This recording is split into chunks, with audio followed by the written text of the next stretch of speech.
4 years after the release of the legendary tell-all book Revenge, the master himself is back with Betrayal, with not one, but 2 excerpts as of the day of filming. Tom Bauer has got another one of his bombshell books out.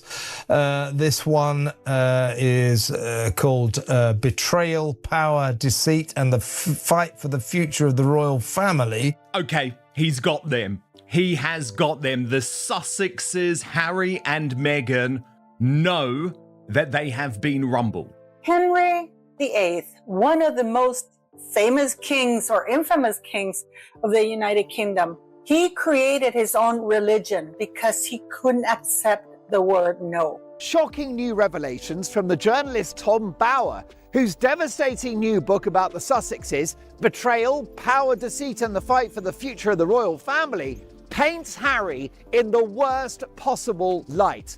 Even though all the guy is doing is reporting, he is investigating and reporting. Harry and Meghan, that is called journalism. Apparently, though, the 2 of them don't know that. However, by actually responding to these excerpts. This first portion of the excerpts isn't exactly new information per se, but perhaps more detail, more insight into the incredibly shaky relationship. Tom Bauer, one of Britain's most respected authors, someone who had a long career of revealing the truth before he tackled Meghan Markle and Prince Harry, is somehow a conspiracy theorist for deciding to tell the truth about them. They detest Tom Bauer because of the damage that original book did and because he publishes the truth. The truth for Harry and Meghan is like kryptonite. It literally makes them dissolve. Is somehow a conspiracy theorist for deciding to tell the truth about them. And my God, there are truth bombs. In this new book, Betrayal, the follow-up to Revenge, which backs up much of what I have been reporting about not only the strains in Prince Harry and Meghan Markle's relationship, but the completely dire state of their finances and their business. 7 revelations, 1 book, and Harry and Meghan are reportedly already feeling the heat before a single copy even lands in stores. Betrayal drops on March 26th, and if the early serialized excerpts are any sign, this thing is coming in loud. What is leaking out so far is only the first wave, and every chapter looks set to hit like a brick because the claims go straight at their money, their image, their business moves, and the questions that have followed them for years. Back in 2020, Harry and Meghan signed a reported £100 million Netflix deal, and that number alone made people stop and stare. It was a huge bag for a couple with no serious production resume, no long list of creative wins, and no proven hit machine behind them. Critics said the only thing they were really bringing to the table was royal drama and the chance to talk about the very institution that made them globally famous. Then came the content. First, there was the docu-series centered on their royal fallout, which critics saw as a direct blast at the family. Then Pearl, the animated children's project, got cancelled before even making it to air. Then came the Polo documentary, which did not exactly light the world on fire. And then with Love, Meghan, the lifestyle series that was supposed to relaunch her in a fresh, polished way, started getting treated less like a comeback and more like another question mark. Netflix, an actual person at Netflix, responded to what are Meghan and Harry working on at Netflix. And I found this interesting. We're going to look at it fairly. You may not like to hear this. You may not believe it. I don't know if I believe either, but let's break down how this broke down. All right, so there's a big event. John Mulroney's Netflix talk show set release date. Not since Harry and Meghan has Netflix given more money to someone without a specific plan. Remember, Variety put Meghan on the cover of their magazine shortly after Queen Elizabeth died. And they gave her that big photo shoot. By January 2025, the vibe in Hollywood reportedly looked rough. Netflix held its annual showcase at the Egyptian Theatre in Hollywood, with major stars, major projects, and major executives all packed into one room. Chief Content Officer Bella Bajaria took the stage and highlighted the platform's big priorities, the shiny names, and the projects Netflix wanted everyone talking about. But according to Bauer's framing, Meghan's show did not get a mention at all. Not in the speech, not in the glossy material, not anywhere that counted. Not one word, and that silence said plenty. Then the room got hit with a joke that made things even messier. Comedian John Mulaney stepped up and cracked, "This is a really fun experiment. Not since Harry and Meghan has Netflix given more money to someone without a specific plan." That line landed right there in front of top Hollywood people, and Bauer presents that moment as a public shift in the mood. Not whispers behind closed doors, not gossip in the trades, but a joke, out in the open, with their names right in it. The point Bauer pushes is brutal.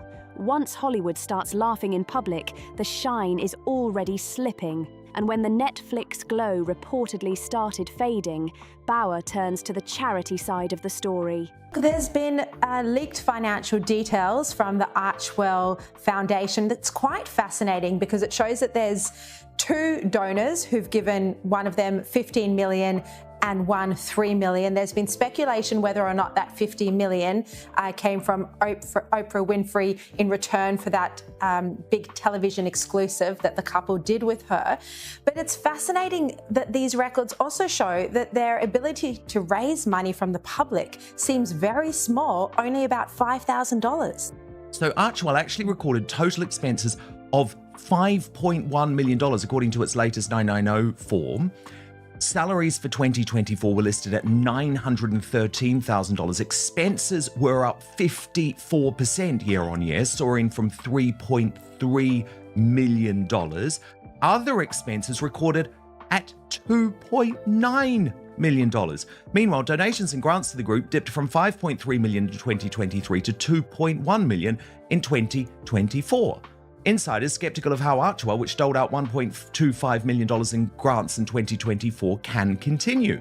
The source said if they're shooting out grants, then that's a net loss and they're not bringing in that much money. Archewell was launched in 2020 and presented as proof that their post-royal life was going to be built on service, not just celebrity. That was the pitch anyway. But Bauer points to the 2024 tax filings and says the numbers raise big questions. He says Archewell brought in about $2.1 million while spending $5.1 million, leaving a $3 million gap in just 1 year. Then he zooms in even harder on where the money allegedly went. According to the figures Bauer highlights, about $913,000 went to salaries for just 2 remaining staff members.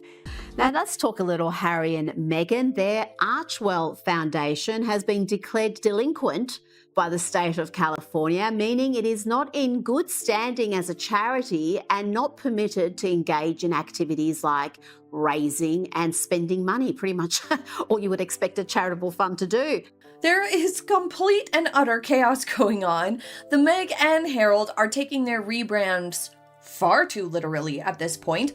Archewell, their charity effort, has not only changed its name from a foundation to philanthropies, which is even worse branding, I might add, but there is a whole slew of drama going on behind the scenes. Which is the kind of number that makes people do a double take. Then there was roughly $2.9 million listed under other expenses, a category he treats as frustratingly vague. On top of that, only about $1.25 million, less than a quarter of total spending, was said to have gone directly to charitable causes. That is the kind of math critics seize on fast, because once people start asking where the money really went, the whole image gets shaky. Bauer also points to outside scrutiny getting stronger. He notes that Charity Watch reportedly requested independent audits on January 6, 2026, after earlier requests in 2024 also went unanswered. He also references California action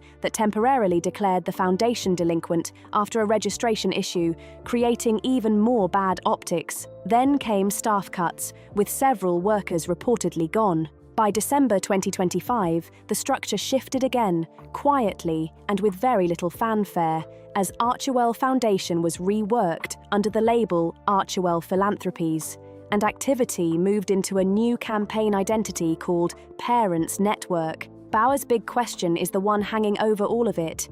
If millions were spent and only a fraction clearly reached causes, where did the rest actually go? While all that was bubbling, Meghan was also trying to build a lifestyle brand, and Bauer treats that as another chapter in the same image battle. American Riviera Orchard launched in 2024, then later shifted into a new identity, As Ever. Headlines pushed the idea that the launch was hot and fast, with excitement around the jam and the polished branding. For a minute, the narrative looked clean. Meghan the entrepreneur, Meghan the curator, Meghan building a new lane. But then the internet did what it always does and started digging. Bauer points to online users who claimed a website cart glitch appeared to reveal much bigger inventory numbers than the public story suggested. That fueled talk of massive unsold stock and a rollout that may have looked more successful in headlines than in reality. He leans hard into the idea that the sold-out energy may have come from very limited launch quantities, which helped create buzz first and questions later. In that version of events, demand was not exploding naturally. It was being shaped for appearance, and that is where the whole thing starts looking less organic and more staged. The same goes for the cookbook angle. It was announced with sparkle, style, and big expectations. But Bauer says it still has not turned into the full success story people were led to expect. Critics online also started comparing some of the brand's aesthetic and recipe vibe to Martha Stewart territory, which only added more side-eye. Bauer's line here is savage because he paints the whole empire as something that exists more strongly in publicity than in real-world follow-through. Then the book shifts into even more explosive territory, and this is where Bauer starts dealing in long-running online speculation that mainstream outlets usually handle with gloves. He revisits Meghan's age and background timeline, pointing to what he says are inconsistencies around school years, classmates, and old personal connections. He raises questions about whether the public timeline has always matched the wider social circle around her. That is the argument he is making, and it is clearly meant to stir people up because age in Hollywood affects casting, image, and career expectations in a big way. Bauer also revisits the change made to Archie's birth certificate, where Meghan's name was amended from Rachel Meghan Markle to Her Royal Highness the Duchess of Sussex. That detail has been discussed before, but Bauer uses it to push the bigger idea that unusual changes and unusual secrecy naturally create more speculation. He frames the issue as one more example of the public being given partial information, while bigger questions keep floating around unanswered. From there, he moves into the most sensitive and controversial claims of all, involving long-running speculation about the births of Archie and Lilibet. He references public remarks from figures like Lady Colin Campbell, Thomas Markle, and Samantha Markle, all of whom have pushed for answers or raised doubts in public. Bauer's point is not subtle here. The more secrecy there is, the louder the rumours get. No hospital steps photo with Archie, unusual privacy around both children, and years of online talk have kept this topic alive in a big way. Even South Park mocked those rumours in a scene with a fake bump falling away, which shows how far the speculation spread into pop culture. But at the centre of it all is the same issue Bauer keeps hammering again and again.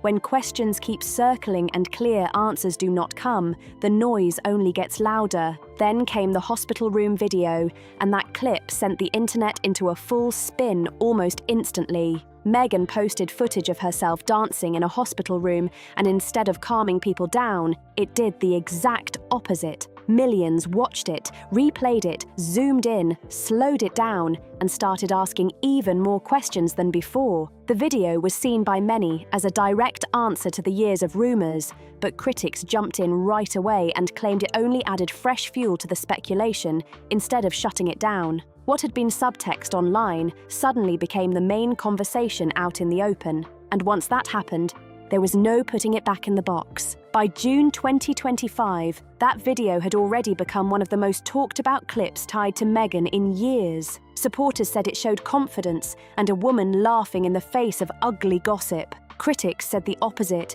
and treated the whole thing like a staged message aimed at silencing questions without actually addressing them head-on. That was the problem Bauer keeps circling around in this part of the story.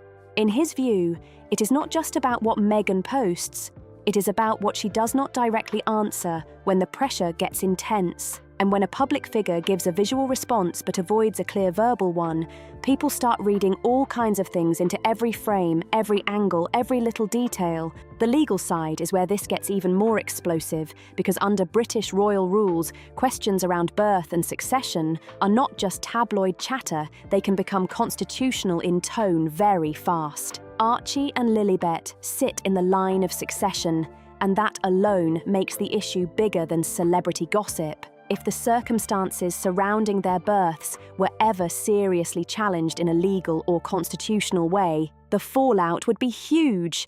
Titles, status, public trust, royal procedure, all of it could become part of a much bigger storm. That is why Bauer treats this topic like dynamite, rather than just another online rumour thread. And here is the part he keeps pressing hard. These questions were loud for years, seriously loud. Yet they were never directly handled in the places where Harry and Meghan chose to tell their story. Not in the Oprah interview, not in the Netflix documentary, not in Spare. Bauer clearly sees that omission as a major red flag. His angle is simple and sharp. If the answer is straightforward, why has there never been a straightforward response? That is the nerve he keeps hitting again and again, and he knows it is the one that gets the strongest reaction every time. Bauer is not really interested in the polished public version of Meghan, the curated one built for magazine covers, brand launches, and glossy interviews. He is going after the earlier version, the woman before Harry, before the palace, before the royal titles and giant media machine. Across Revenge and now Betrayal, he keeps returning to the same mission: strip away the packaging and ask who she really was when no one was yet calling her a duchess. That is where his book tries to get dangerous, because once he starts poking at the life before royal fame, he opens doors mainstream coverage usually leaves closed. One of the biggest names in that part of the story is Marcus Anderson, and Bauer clearly wants readers to pay attention to him. Anderson, long linked to Soho House as a major figure in its elite membership world, shows up again and again in Meghan's pre-royal orbit. Bauer documents how Anderson appeared around key moves and key moments, as Meghan's life shifted from city to city, from Los Angeles to Toronto to London and beyond. Even Harry, in Spare, referred to Soho House as something like Meghan's headquarters, which only adds to the mystique around how central that world was to her life before everything changed. And that is where Bauer keeps asking the question he clearly believes no one has fully answered. How did a struggling cable actress manage the kind of lifestyle she was living before Harry? How did the private events happen? How did the luxury travel happen? How did access to wealthy circles, billionaires, and exclusive rooms become so normal for someone whose television salary, critics argue, should not have stretched that far? Bauer does not claim to have a simple little answer wrapped with a bow, but he spends a lot of time hammering one point. The numbers to him do not look clean or easy to explain. That is also why the old yacht allegations keep floating around every few months like something that refuses to die. Bauer does not present them as proven fact, and that matters. But he does treat them as part of a broader cloud of unanswered questions that hangs over Meghan's past. His interest is not just in one rumour here or one gossip item there. He is looking at the pattern, the access, the circles, the money gap, and the distance between what Meghan publicly earned and how Meghan appeared to live. That contrast is what he wants readers staring at, because he believes it points to a bigger hidden story. The pattern he says he documents across both books is cold and consistent. First, there was Trevor Engelson, 7 years together, marriage in 2011, and then the relationship ended as Meghan's career with Suits started opening bigger doors. Critics have long said Trevor was left blindsided, and Bauer leans into that image hard because it fits the larger argument he is building. Then came chef Corey Vitiello, another relationship that ended around the same time Harry entered the picture. In Bauer's telling, Meghan's life moves in chapters, and those chapters snap shut the second a bigger opportunity shows up. It is ruthless, it is calculating, and it is exactly the image he wants burned into the reader's mind. So Bauer's question becomes even harsher from there. How much of the woman Harry married was real, and how much was performance shaped for the room she was standing in at that moment? That is the kind of line that sticks because it goes beyond one event or one controversy. It suggests that the whole public identity might have been flexible from the very start. Not fake in one little area, but carefully adjusted depending on who could offer the next step up. That is the accusation sitting underneath this entire section, and it is why the book feels designed to shake Harry as much as Meghan. Then comes the timing, and the timing is nasty. Betrayal lands on March 26th, and just weeks later, Harry and Meghan are due to arrive in Australia in mid-April for their first visit there in 7 years. The last time they were in Australia together was October 2018, back when they were still working royals, newlyweds, and treated like absolute rock stars. Meghan announced her pregnancy with Archie on that tour. The crowds were massive, the headlines were glowing, and the whole trip looked like the peak of their popularity. That was the high watermark, the shiny top of the mountain before all the fights, exits, deals, interviews, and public fatigue started dragging everything in a different direction. Now compare that version of Australia with this one, because the contrast is brutal. Back then, crowds showed up out of pure royal excitement. Now, critics say the whole return feels commercial, strategic, and awkwardly timed. Bauer points to outrage around the pricing tied to Meghan's Sydney appearance, where tickets reportedly begin at $2,699, with VIP packages rising to about $3,199 and promising extras like group photos. That is the kind of detail that makes people go, wait, what happened here? Because the same country that once welcomed them as public royals now sees them returning as private figures attached to premium events and pricey access. And it gets even more uncomfortable when you add Harry's side of the visit into the picture. He is due to keynote a workplace mental health summit in Melbourne, which on paper sounds serious and respectable, but Bauer places that next to old criticism involving online harassment linked to Sussex supporters and figures connected to Harry's former charity world. Once those two things are placed side by side, the clean message starts getting messy fast.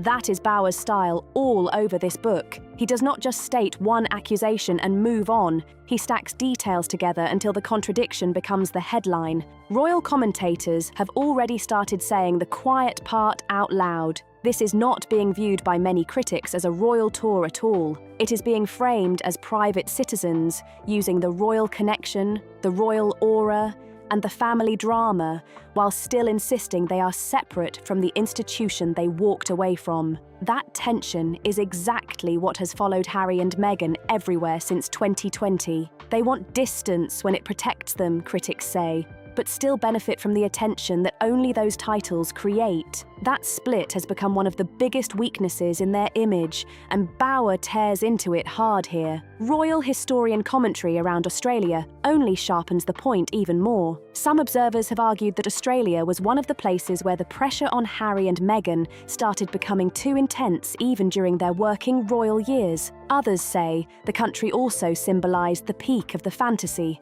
when the crowds were huge and the global image looked unstoppable. That is why this return matters so much. It is not just another stop on a speaking circuit.